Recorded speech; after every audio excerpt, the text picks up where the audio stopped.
if you really say you love someone, it doesn't matter how affluent you are, whether you have $10 or $10 trillion, there's a minimum financial planning you owe to someone, and at the very least yourself. Courage comes before confidence, and willing to, I love it, to risk as you grow and you mature as a business owner, as a professional, as a human being. You realize that everybody is living their own journeys.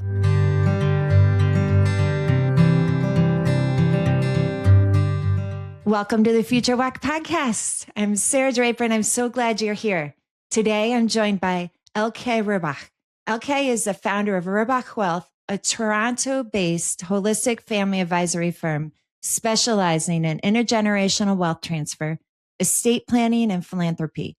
She's also a lawyer and author of Get Your House in Order, Clean Up Your Financial Mess Before It Crumbles, a sought-after speaker on wealth management and financial clarity, and she leads her own business. What drew me to her work is her willingness to tackle the uncomfortable truths that most people want to avoid, these blind spots in financial planning and the cultural contradictions between what families say they value and what they actually do with their money. And then that tension that results when those things kind of stay hidden. Elke's message about getting your house in order isn't just about money. It's about aligning with values and what matters, and then creating systems that work. And that's exactly what the Future Walk is designed to do. Create that space to see what you're missing, align your actions to your values, and build something you're proud of. And I want to bring Elke on today because of her work on financial clarity. It mirrors what I teach about leadership clarity, that you can't build something sustainable on top of contradictions. And financial well-being is a huge part of overall well-being. So Elke, welcome to the show. Hi, Sarah. Thank you for having me. It's great to be here. I'm so glad you're here. So glad you're here. So just give a little introduction, but I would love for you to share with us what is most important to you in your world, in your life, what's going on with you, and your view of financial planning and aligning. Well, let me give you a bit of what I call the scenic route. I'm a reformed lawyer, studied law a bajillion years ago, worked at a firm, was on the normal lawyer's track, then detoured. I wasn't feeling that I was making an impact in anyone's life. And I mean, the transactions were phenomenal. The people I worked with were super brilliant. But there was something missing. So then I moved to a bank, and I realized there's something. I was the bridge between clients and advisors, making sure that their financial advice was compliant and so on. And it clicked there that people made financial decisions in silos because it sounded great, because of the rate of return, because it's the greatest, newest, brightest, shiniest thing. And for the most part, the advice was compliant. I did get some wacko cases that were hard. But I realized that people were running in the hamster wheel, and trying to just accumulate it. And when communications broke down between the advisor and the client, it was usually because that missing extra question of, what are you trying to do with this? Why are you doing this? As opposed to me telling you, Sarah, you should do this, you should do that. No, I need to draw out of you what's important to you. Why are you doing this? What's the purpose of all these hours of work? And then, what do you want to achieve? And then we reverse engineer the whole thing. But there's so much jargon. There's so many options. There's confusion in the market. There's very little time. People are so busy. You're bombarded with information 24/7. Even when you're sleeping, something's measuring you. Right? There's so much going on that people either freeze or say yes to a bunch of things, and then they end up with a bunch of really good things, but nothing that connects. And unfortunately, nobody teaches you real financial literacy. Nobody talks about money. For some reason, people prefer talking about, death than money. And that's a problem because money is a very normal thing. Some people have more, some people have less, but you should not follow the same advice that is being implemented with your friend is not necessarily something that will completely, entirely, and 100% apply to your situation, right? So my mission was to cut the jargon, normalize the money conversation, and really customize plans according to people's family dynamics, family values, et cetera, et cetera. But that was around 2000. I started the firm in 2012. And a few years later, they call it 2017, people would ask me, what do you do? And the first answer was like, well, we do insurance, but we do a whole lot more. But that was a terrible answer. That was not an answer. So I worked with a brand specialist. And through the whole exercise, it was very interesting because I used to have like a visceral reaction when people didn't listen to my advice. And through that branding exercise, it came plenty obvious that it was the outcome of when I was little, my mom thought that my dad had it. My dad thought that my mom had it. Nobody had it. My dad died. And we had assets, but they started disappearing, right? Because they have to sell one house, sell the other house. And we went through financial stress and just pure stress that, I mean, obviously they did what they could with what they had at the time. They weren't taught either, right? They had to, like my mama had to learn as she went. But from this side of the fence, I say, if you really say you love someone, it doesn't matter how affluent you are, whether you have $10 or $10 trillion, there's a minimum financial planning you owe to someone, and at the very least, yourself. Everybody has a legacy. It can be messy or it can be organized. Your choice. Then I said, okay, so don't take it personal. Maybe they're not ready for this. Maybe they've never been taught. Maybe they're afraid or ashamed to accept that they don't know what they're talking about. So I took a step back and I said, okay, it's going to be a holistic family advisory. We don't take a bajillion clients every month, right? We really start and sit down with them, and we sign confidentiality agreements, and it's none of anyone's business to know what our clients have or don't have. But we really need to open up and talk about what's important to you. Why are you working all these hours? Tell me about your kids. Do they know how you built your business, or do they know your career path? If they don't know it, how are they going to appreciate it if you've never told them that, right? That's the expression short sleeves to short sleeves in 3 generations. I'm pretty convinced that it's because people don't talk about money. And there are a lot of assumptions, and there's a lot of shame. And it's fine not to know, but now that we're talking, now you know. And if you know that you don't know, that's fine. But what are we going to do about it? And we're not here to change family dynamics, but I always invite the couple, the family, to have the conversation at different levels. Obviously, you don't talk to an 18-year-old the way you talk to a 2-year-old, but healthy financial habits are instilled early, and then it's a lot easier. Families stick together. And when we do the values analysis with our families, I would say they're always different, but something that is pretty consistent is harmony in the family. I want my kids to talk to each other once I'm gone, right? And I can guarantee that if you don't talk to them about money and your legacy plans and what you have in your head, that harmony might not work out. Most likely won't work out. Because maybe you thought that your son wants the business and your daughter wants the jewelry. But you forgot to talk about the red couch with the cigarette mark that grandma left to, whatever.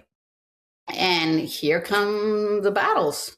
And it's sad, but Mm-hmm. it's optional. Now, again, I don't get angry anymore. I understand it better. But as you grow and you mature as a business owner, as a professional, as a human being, you realize that everybody is living their own journey. So that's completely respected and so on.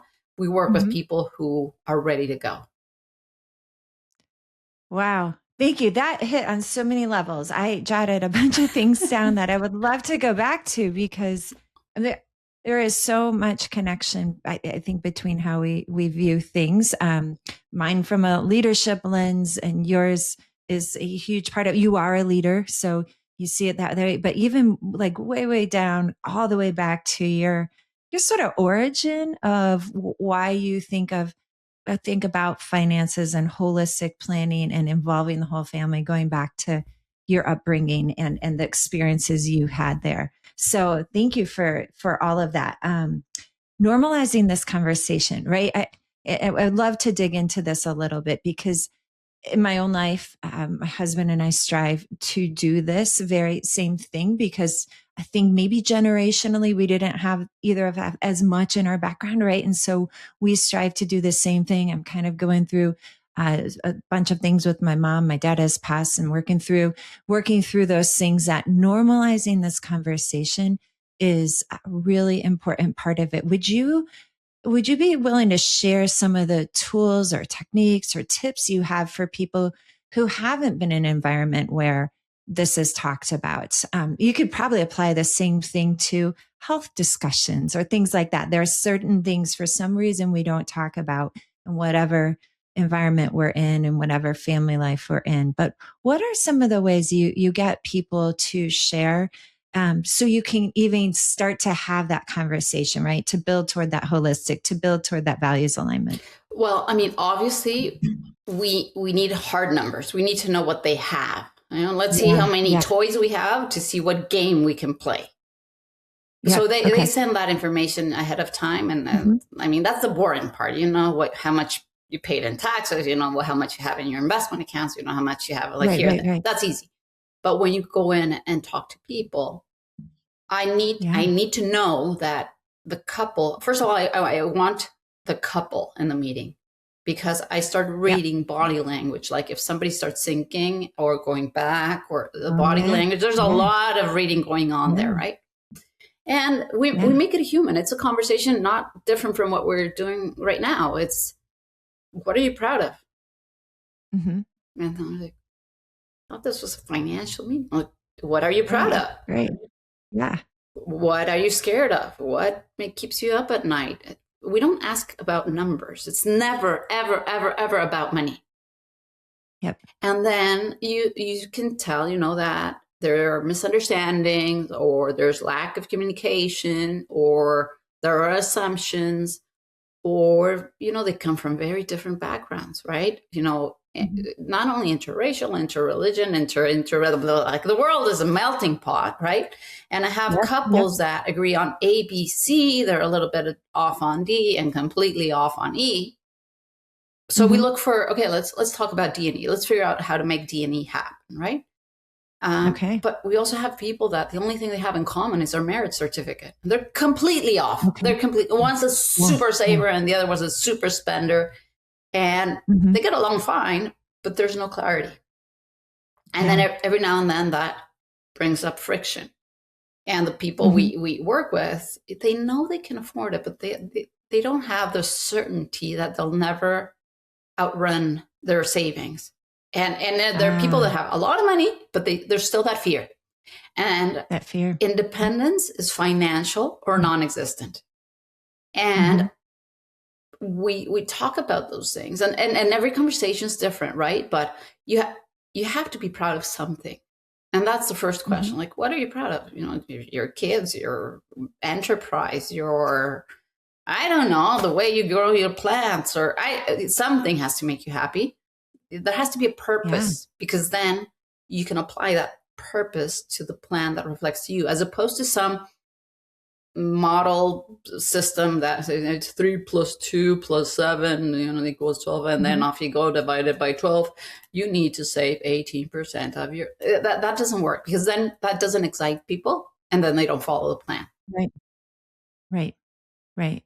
So it sounds like it's like first creating that shared vision, like figuring out what that is. I mean, just thinking as a coach, how I often work with people, like that's where we begin, and it's a process, but it's not a one conversation thing, but getting aligned on what are we working towards, and then the process stuff can be worked in after that. But first you got to know what you're working towards, and you got to agree on that. Yeah.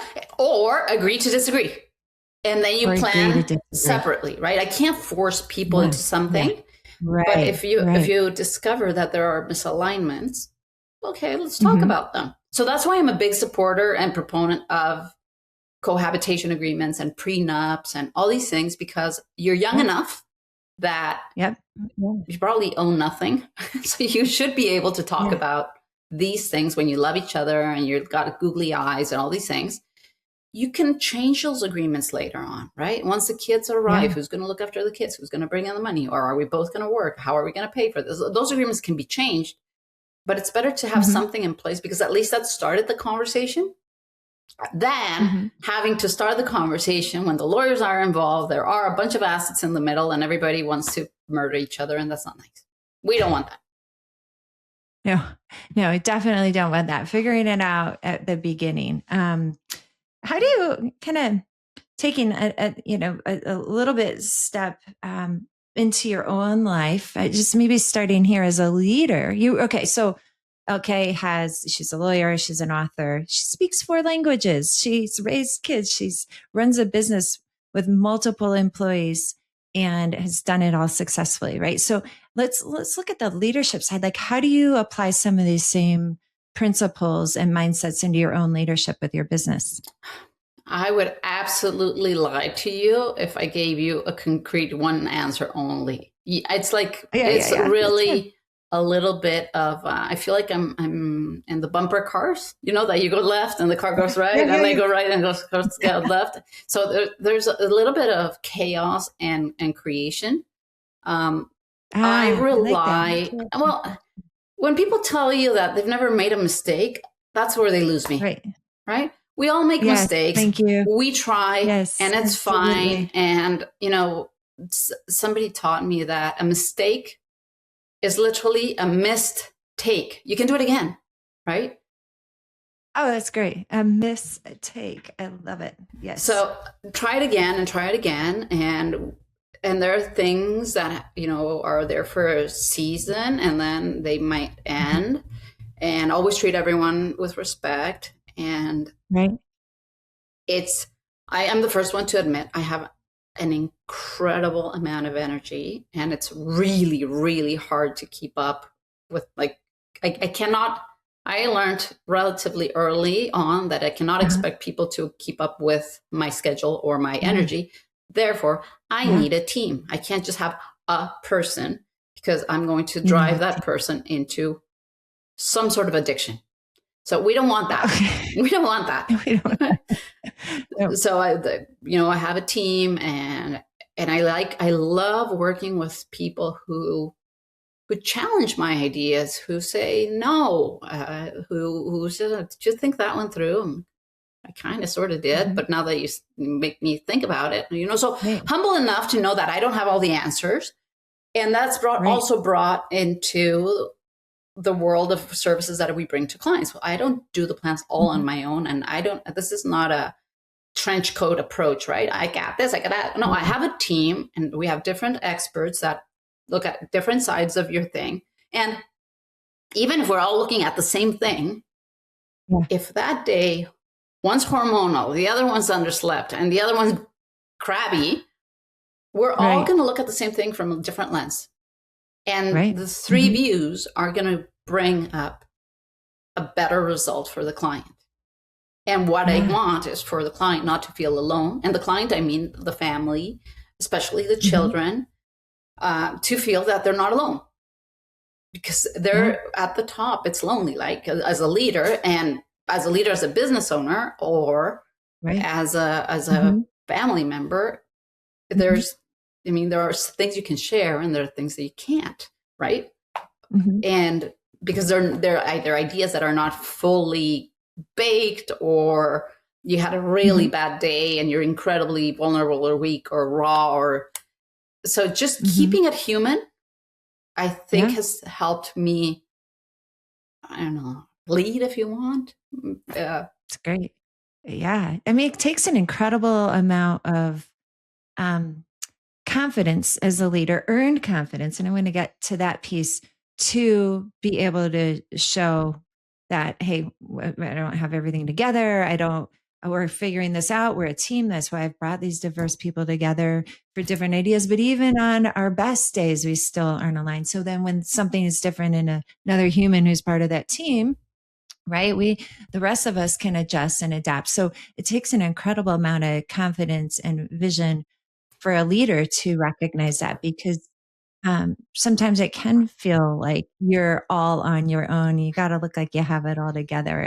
And I've seen again and again, like that kind of makes you blind to challenges. And so we get these blind spots, or maybe even to opportunities when trying to figure it out on your own. So your confidence as a leader, where did that come from? Like, is that just who you are, or is that something you've had to work on and build your confidence to be able to rely on these other people and see them for who they are and let them see you for who you are? Well, it's a very good question, and it's not a straightforward answer. So I don't know if it's confidence. Okay. Or, and I am very confident. Like I know what I know what I do. I know that what we do changes lives and delivers next generations and keeps families together. So what we do is really cool. I also, I'm a big believer on coaching and in coaching because you don't have all the answers. So I think courage comes, I love it, before confidence and willing to risk. As a business owner, you risk everything all the time. Now, as time goes by, you would expect that your risks get a little less psychopath, but yeah, there are days that you question what the heck was I thinking? But then the next day you realize that you just changed someone's life and you love it and you do it again. So I think it's courage and humility to know that you don't know everything, nor do I want to know everything. Like I want to have the team that more, like anything you can Google, it should not be in my memory. But it's a combination of courage, grit,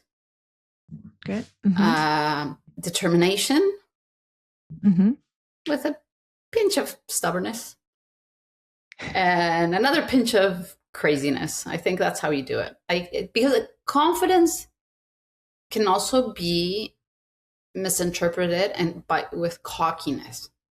And somebody said the other day something very, like, she had me in stitches. There's nothing as, what was it? There's nothing as admirable as the confidence of the mediocre man.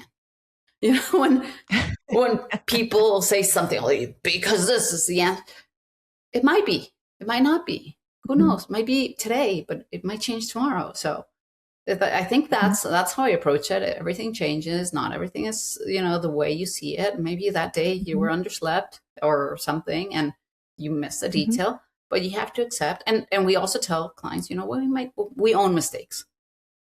It's how you deal with them. And we have each other's back.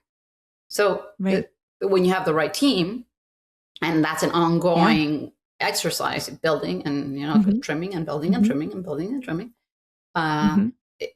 then you have the confidence to go out to the world. But you don't start with confidence. I think it's courage and the other things I said that turn into confidence.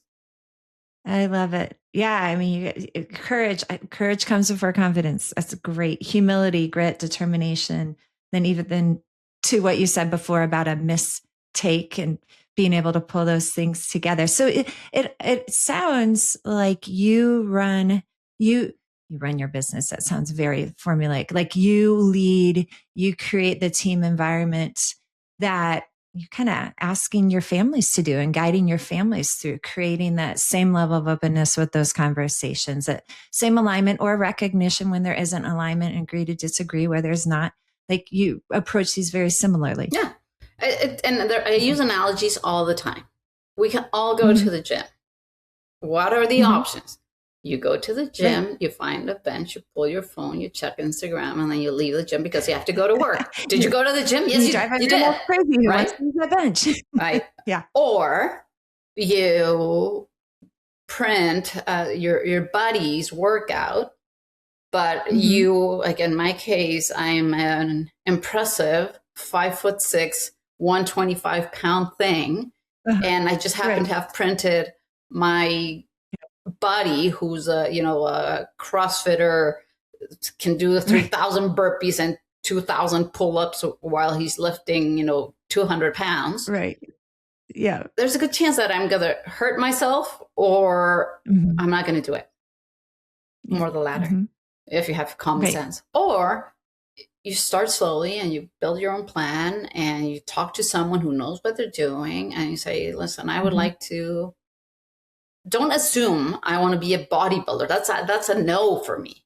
Or that I'm competing in some bodybuilding thing. I want to be fit. I want to exercise. It's good for my health. It's good for like physical health, mental health. How do we do this? Well, what do we do? Where do we start? And you adapt it to yourself. But you have to own it. You have to be your own leader because otherwise people will be guessing what you want. And a personal trainer will come and say, well, today we do legs and tomorrow do. But what if that day your knee hurts? If you don't say it, how does that work? Yeah. Right. And then, same with, again, your leadership, your financial planning. I think so much of life needs to be that way, but it's so often not, because we see someone who has been successful, whatever that means to us, successful in whatever sphere, and we want to model. It's great to have inspiration. It's great to be able to pull wisdom from people. But last year I heard this saying that all career advice is autobiographical. And I think that can apply to pretty much anything else. You trying to adapt your supercharged friends CrossFit workout, right, is a great analogy to that. Figuring out what works for you, having an expert helping to guide you, but figuring out what works for you in whatever domain. One of my coaches early on said very wisely, your eyes see and your ears hear only what your brain is looking for. Ooh, I'm writing that down too. Your eyes see and your ears hear only what your brain is looking for. Yeah. And if you think about it, when you start seeing, red cars and you're thinking of red cars, everybody has a red car all of a sudden. Yeah. So that's true. If you're not ready to plan, if you're not ready to lead, if you're not ready to be coached, you need to be aware of it and own it. Now, if you say you're ready, well, let's walk the talk. Let's go. If you're ready, I'm ready. Right. And it's going to be a very fun ride because you're going to discover things about yourself that you didn't know. You're going to have have conversations with your children. We're going to have, and I'm talking about my world, right? Your children, your parents. I think that having a conversation with the parents has been really tough for this generation because many are post-war children. And that conversation is tough, but if you don't have it, you're not helping anyone. Right. So we help facilitate those conversations, and it's easier when somebody else says it than when you go to your mom, like, okay, mom, when you die, what are we going to do here? It's nobody wants to talk about that.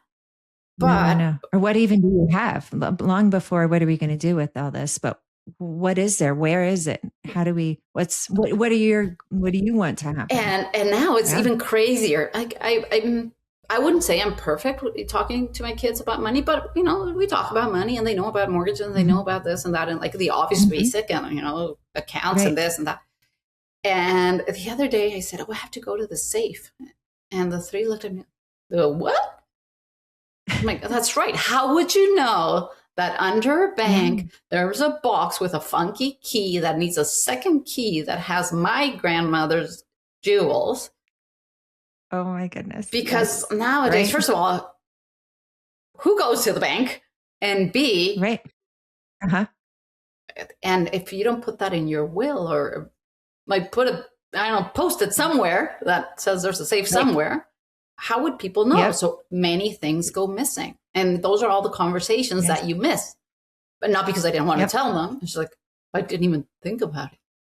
Think about it, right? Because that was always just something you did. I just lived through that same exact scenario.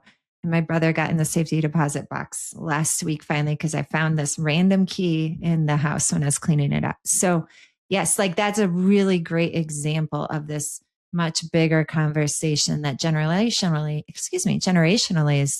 has been difficult for like my parents and that generation to have because it wasn't normal, right? It was probably considered impolite to talk about money. There were certain things you didn't talk about. And so, plus a lot of these people were just trying to make a life happen. And so not only trying to, not necessarily even trying to keep it in, but just like so busy making life happen that it's really a tool versus something that they think about passing along that knowledge to their kids. Yeah. And then there's a point where the elder, or I would, let's call them grandma, grandpa. Okay. They start realizing that their cognitive behavior is starting to decline. Yep. So then they fight it. So then they get stubborn, and then they don't want to talk about it. And then it gets tough. And so my mission and why I'm so active in social media and why I want the message to go out is, you're not going to the grave, to the ground, to the lake, or wherever you want to be put in, or you're not going to evaporate with your stuff. What are we going to do with this? Right. Like, clean up your room, clean your, get your house in order. And whoever tells me that the house is in order at 100%, I would challenge them, because everything changes every single day. Right. So, and it's important to have it. Yeah, it's a habit. Exactly. Like everything else, we think about that is important in life. It's a habit to keep up with those things. And it's like, it starts with awareness, conversation, becoming comfortable with thinking about it and then talking about it, but building that habit in. I heard not too long ago, someone told me about Swedish death cleaning. It's when I started the process of cleaning out my mom's house. Are you familiar with that? I can tell you my interpretation of it. I am. And I'm also familiar with the Marie Kondo art of loving, or whatever, the cleaning up thing. I actually was once quoted in a newspaper as the financial Marie Kondo. Sure. Oh, look at that. Oh yeah, get your house in order, literally. Code for financial janitor. But it's true. The article said that's a great custodian, maybe. Like you've got like a responsibility for things. Keep it real, trim, spring clean, make sure that you need what you have what you need, and ideally understand what you have. Yeah. Wow. Why have extra? Great. Some people have insurance policies that they forgot about and they technically don't need. Do they want to keep them? Should they?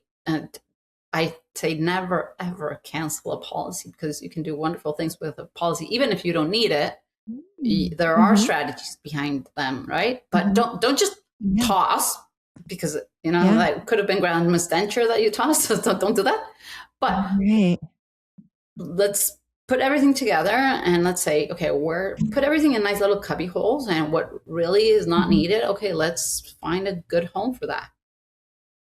Yeah. Right. Great. Oh, thank you. I would love to kind of just get to you and how you do, you do a lot. You love to be busy. I feel like there's probably a lot of joy and fun in your work, in your life, that you bring to this, because it's something you're really passionate about, but you have a high level of output. You get a lot done. You really impact broadly. How do you take care of yourself as well? Like, what do you do to make sure you stay whole, that you can continue to give and produce in the way you do? What's important to you, and how do you keep that a priority and habit in your own life? beyond the CrossFit workout at the gym? Well, I don't do CrossFit anymore because it's really far, but for sure exercise. I if I don't work out, I go cuckoo-luku. And I go through phases. Like right now I'm heavy into swimming. I used to be a swimmer, but then swimming pools in Canada were very cold. I'm like, no. But I found out that the University of Toronto's Athletic Center has a proper pool and it's warm. So I've been a proper pool. It was like 50 meters, Olympic pool, like real thing. Yeah, and it's not the one that you're hanging off the ladder. They're trying to get warm and it's not working. And I hate the cold. I suffer. I truly suffer cold. Being a Canadian, you suffer in the cold. I mean, I'm a Michigander and I don't love it either. Well, to me, the snow and the cold is something you go, you visit, and you get out of there. But anyway, here we are. Long story short. So exercise for sure. Coaches for sure. You have to let it out. I finally found a therapist that pushes back. She's great.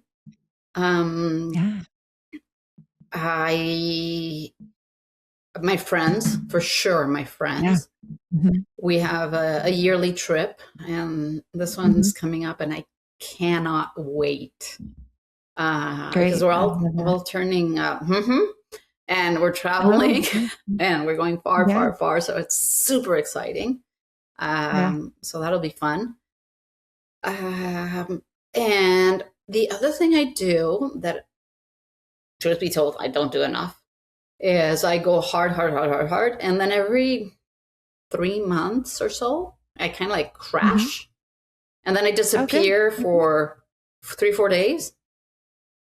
And like I literally go to the airport with a string bag, a swimsuit, a book, and disappear for 3-4 days. Usually like the Cancun side of things, because it's easy for me. I know where to go. I know what to eat. I know who to talk to. I know how it works. But anywhere, disappear. See you later, Gator. Travel for me is my thing. I'd rather travel than have things. So travel is my and even being on a plane is therapeutic because then nobody's attacking you. And it's not that people are attacking you. People need your input. You're running a business. You have a family. You have kids. You're responsible.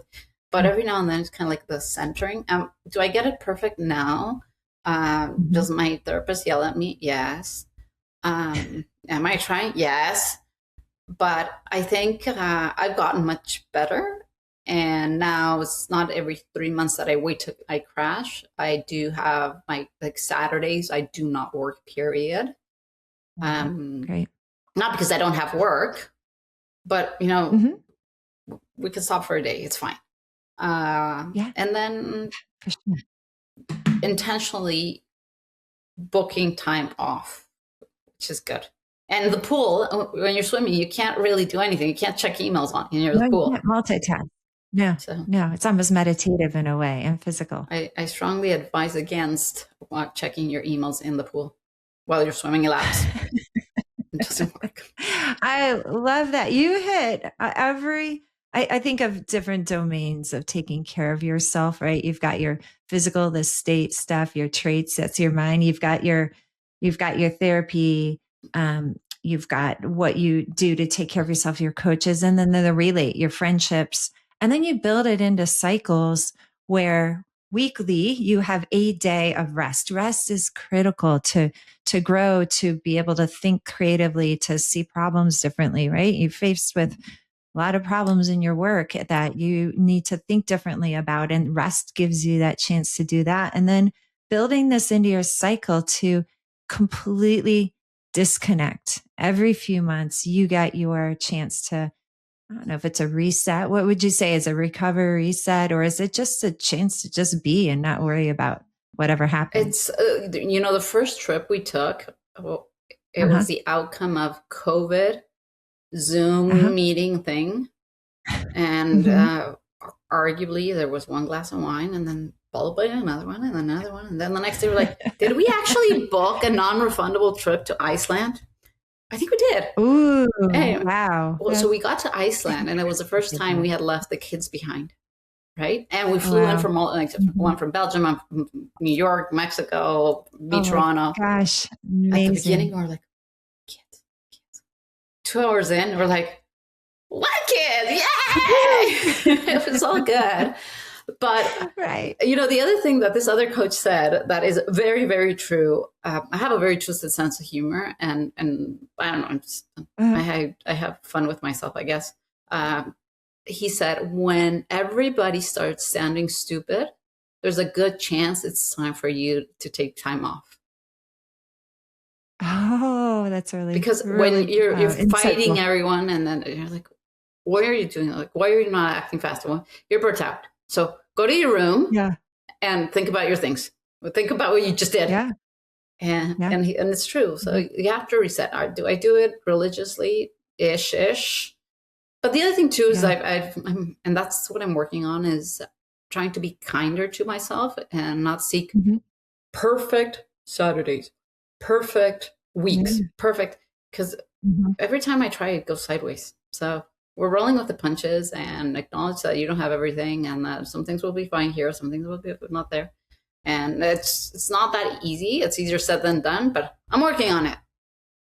I love it. And it's like, really, I mean, this is the Future Walk podcast, and that's what the Future Walk gives you, is this chance to step away, step forward, and think about the future while you're creating it, but just disconnect from everything that's going on. When I have people do future walks, it's about leaving your phone behind, just walking in nature outside. It's that physical you're just talking about. Like your coach said, hey, when everyone else starts to sound ridiculous, then you need to take a break, kind of thing. Like, hey, go if you notice that that's the trigger, go take a future walk and just think forward. And it's amazing what type of clarity you can get just by removing yourself and then thinking forward as you're physically moving through space and time. That's and the other thing is that nobody's going to do it for you. If you don't do it, and you don't own it, well, it's not going to work. And now when you said, walk in nature, I've tried that. That doesn't work for me. Okay, good. I mean, good to know, right? What works for you? Swimming? For sure, swimming, activity, right?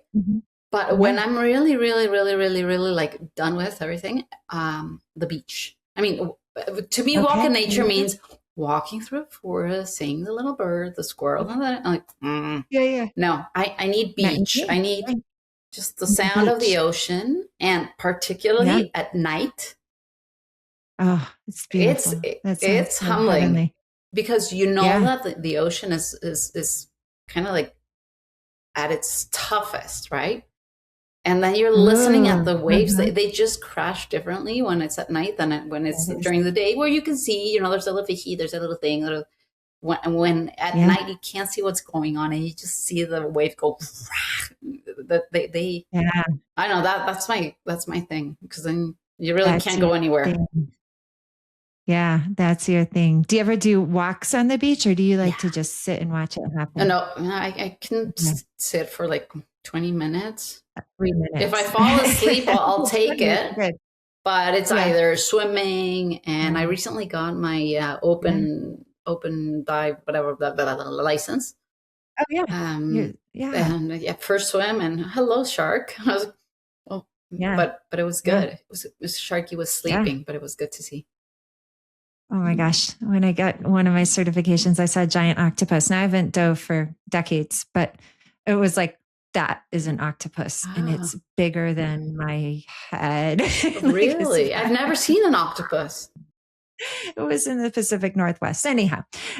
So anytime, right, being out in nature, moving yourself is a really phenomenal time to disconnect from the things that can weigh you down, steer you in the wrong direction. And so just giving yourself that, creating that, right? You said it's a habit, it's intentional. No one's going to do it for you. They're not going to force you to do it. You've got to do it for yourself. You can be much better off when you do. You need to want it badly enough, or be uncomfortable enough to do it, because if it's not broken, people don't fix it, but you need to question it. And that goes for life, for finances, for relationships, for everything. Oh my gosh. Well, okay. Thank you. I've learned so much. I have an entire page of notes here. I mean, your eyes see and ears hear only what your brain is looking for. Talking about courage comes before confidence, mistakes, chaos and creation, this values analysis with families and creating some type of harmony, not necessarily agreement, but agree on some things, agree to disagree on others. Just so much wisdom here, so many practical ideas and ways to think about approaching your financial fitness, your financial wellness, just like you need to any other aspect of your life. So where can people find you and your work to learn more about you? What can you share? I mean, the easiest thing is I'm always on LinkedIn. So it's my name, ELKE, RUBACH, and me. You'll see me there. The website is yet again under construction, but we'll get there. So it's www.rubachwealth.com. And I mean, the easiest is LinkedIn and, or, a quick text message that I'm always findable. It's very easy. They're not, this strange name is not too common. Yeah, that's great. Thank you so much, Elke. And I just really appreciate you being here and what you do, that willingness you have to tackle these sometimes guide people through these uncomfortable truths and these tough conversations that people avoid when they, as you said at the beginning, approach their life in silos or is trying to apply to them what worked for someone else, maybe. And you really create that space where people can have those conversations and learn and grow, and then continue to learn and grow as they go forward in their financial future. And I know all these things will then extend out into their lives as well as a ripple effect. So thank you. And for our listeners, if you enjoyed this conversation, please do share it with someone else who needs to hear this. And remember, this week, step outside, take your future walk or your future swim or your beach stroll, and ask yourself, what are my stated values and what are my actual behaviors? And then think, is there a misalignment anywhere there? And what do I need to do if there is to get my house in order? And then as you move through nature, outside, in whatever aspect, see what becomes clear. So I'll see you soon. Enjoy your walk.